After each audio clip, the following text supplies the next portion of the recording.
What if God is even thinking about somebody else that will answer you? We're going to talk about how you can be present emotionally.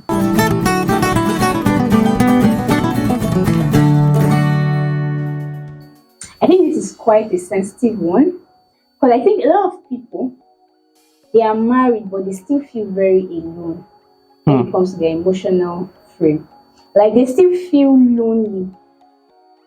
They feel depraved in terms of emotional Connections. yes. They don't feel like the person that they are married to, they are in the same space. Like the person can feel them, What I'm feel feeling. their soul. Yeah. So for me, I think when we talk about being present emotionally, it's just about being able to be present for the person when they are going through the emotions, when they're in their down moments, when they are like when there's something weighted that is weighing them down.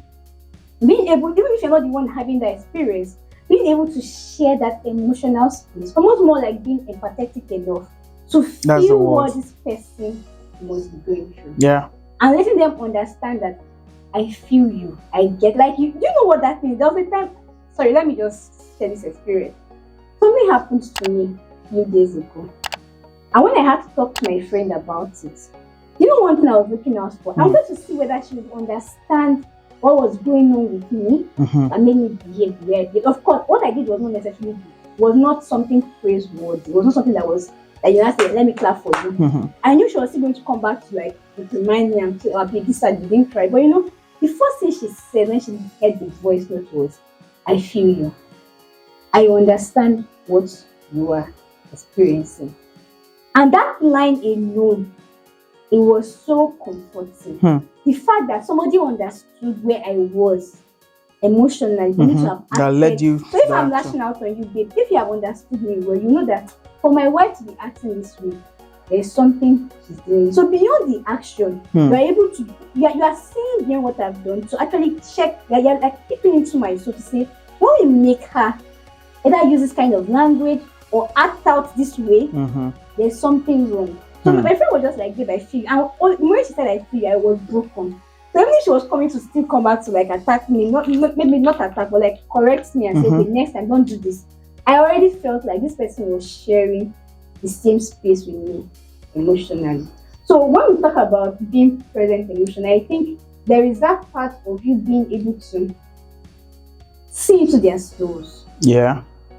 And I think you can't do that if you're not sensitive. Because sometimes I don't even know how to articulate what is going on with me.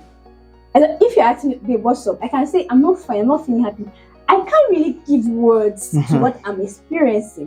But for someone that has been able to understand or master the act of being present emotionally. And it requires paying attention.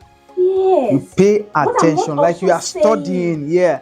You are listening beyond their words. You are listening to their hearts.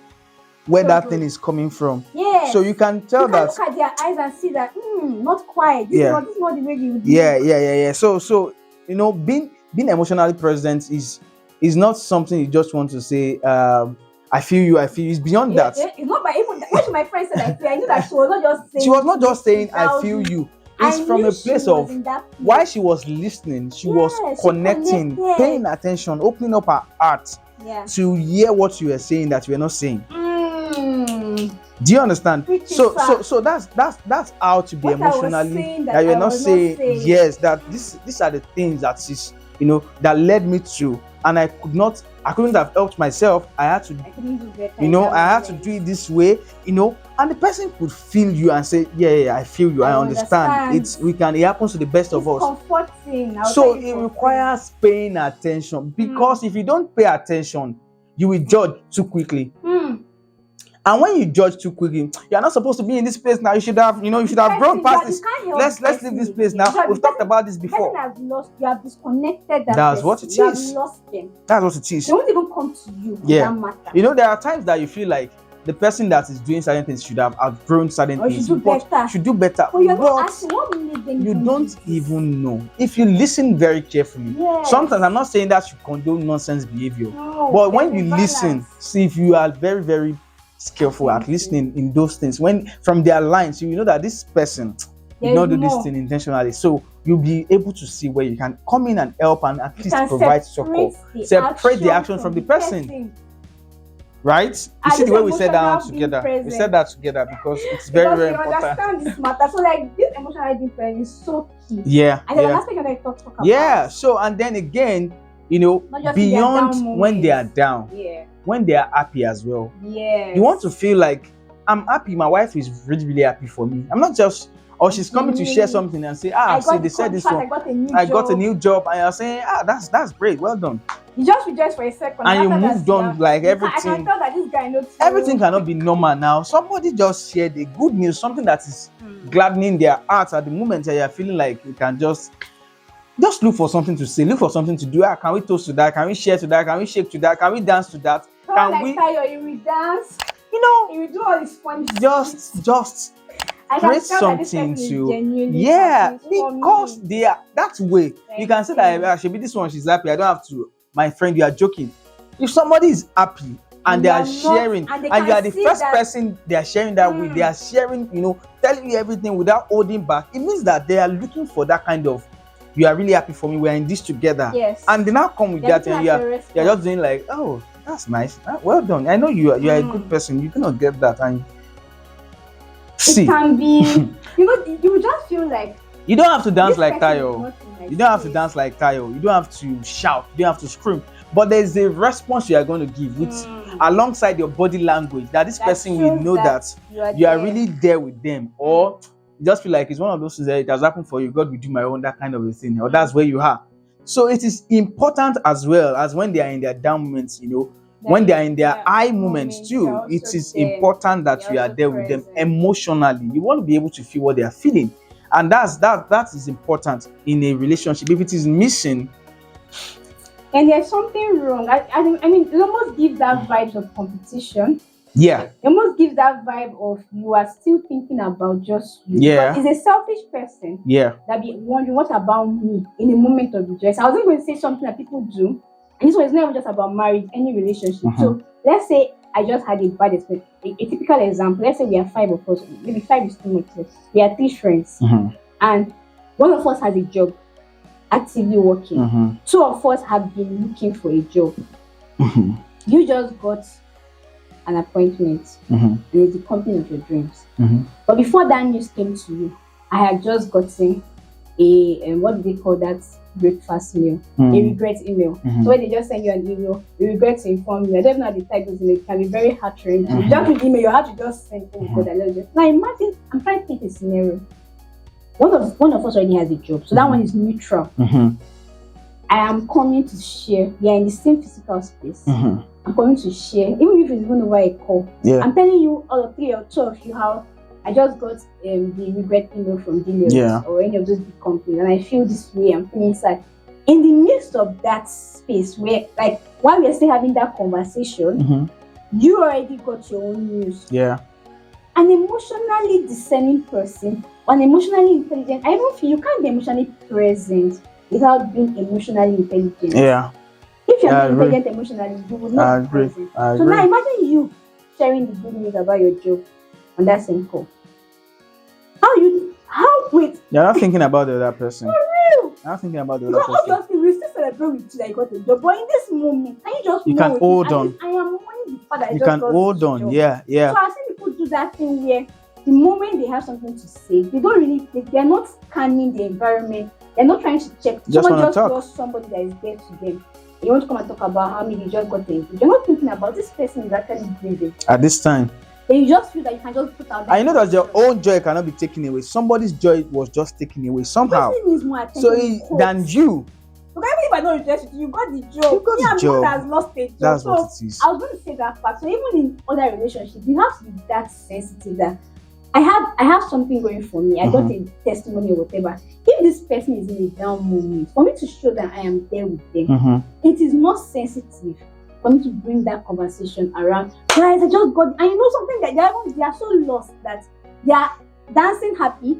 They're not looking at the other person. That this person actually still not fine about what just happened. They're supposed to just snap out of it and start come to their own side of the divide. It doesn't happen that way. So really, for this emotional ability to be present emotionally, I think it's just really about being very sensitive, being able to read the signs, not pay just attention, what they are really. saying. Yeah.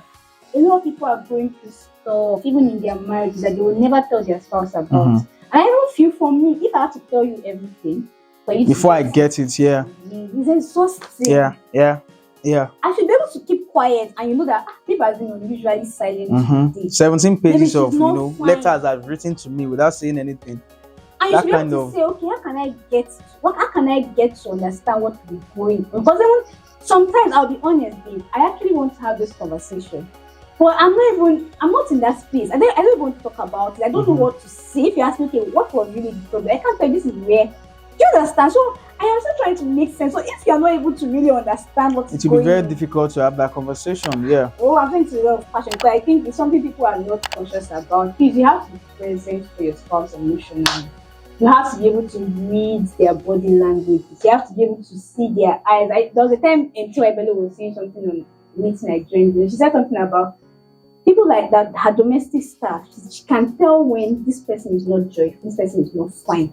Of course, like her driver. She said, "Oh, this driver just came." She was like looking, she was looking at his eyes. Said, "These eyes, no, not quite." And she asked the guy. Guy said, "Oh, he just lost a dear family member." She said she couldn't have known that if you're not looking at his eyes. He's a driver. Communication skill. Yeah. She could have just entered the car. You're driving me, I'm paying you. You understand? But she's not that person. And I was like, this is such a good thing. I should be able to pick it and say, I think my friend is not fine. Without them telling me that they're not fine. So guys, please, I don't know, we can pray about it. If you know that you're not in that place, just tell God, I need you to help me. And help me pay more attention to my spouse's emotions. Help me pay attention to what they could be dealing with in the realms of their soul that they cannot really articulate. And help me to be present for them. But I think if somebody is present for you emotionally, even if they're not present physically, you won't feel it's a big deal. Lonely. Yes. Yeah. If you're present for me emotionally, I mean, you're not doing all this, help me watch things, help me. I won't feel as lonely as when you are present physically. I even think, not connected to me. I even feel that being present physically, when you are doing it right, you do it right in the right way. It starts from being present emotionally. Because emotions is what will steer you in the direction of saying, like, this person needs help. How are they feeling? There are times, see, I'm coming to the kitchen again and I would say, sorry.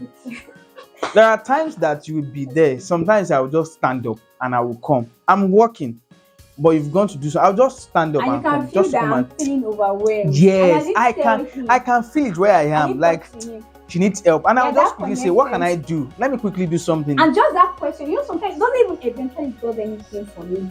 But that part of that, I realized that my husband left what he was doing. Just come and check on me and say, babe, how are you doing? What's happening? It's so comforting. It's not because I was hungry. I just felt that somebody, that's because I knew how she left. It's just being sensitive. Just being sensitive. I think emotions are very powerful, and they are loud. Yes, very loud. It's like a force and field. They are real. Yes, you can touch it, you can hold it. That's the reason why I could pick it where I was, and then I could now go into the kitchen and say, "What's up? How can I?" The moment I get there, the countenance will change and everything will be fine. Like, thank God. And she did not tell me anything. She did not even say, babe. So that's the way. You need to be able to get to that point in your relationship, to lead your spouse, to help.